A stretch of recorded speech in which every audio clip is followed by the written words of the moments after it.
We have a commercial kitchen, which we run a restaurant through that. We run lunches. Hopefully we're going to get into doing some dinners. And that's run by students, level 2 and level 3.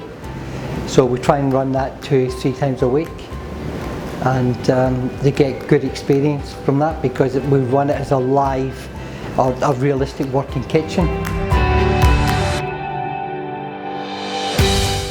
What my students like about the course is they actually learn something, they get something out of it. And when you're dealing with that older student who's making that change of career, they ask lots of questions. The chef route is going, that's the thing that has to be in them.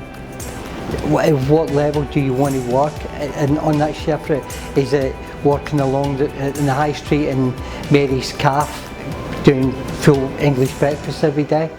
Or do you want to step up, you want to go up to Michelin star, work on that level? And that takes huge commitment.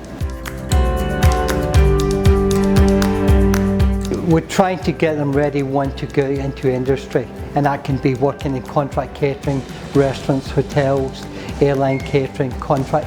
There's so much, but we're also trying to get them, if they do the level 3, to get to level 3, that they accumulate enough UCAS points, they can get into university, and then they can go into food technology, food development, dietitian. They can go a different route into cooking. A lot of them try and set up their own YouTube websites, cooking channels. I was having a chat with a student today about that, and that's her aim, is to set up her own YouTube cooking channel, which, yeah, I was quite surprised.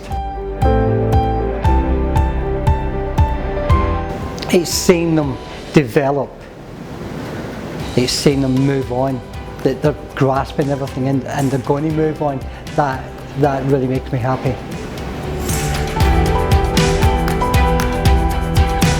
If they want to learn to cook, myself and the other 2 lecturers here are professional chefs. We teach on a professional course. So if you want to be a professional chef, then come to Lambeth.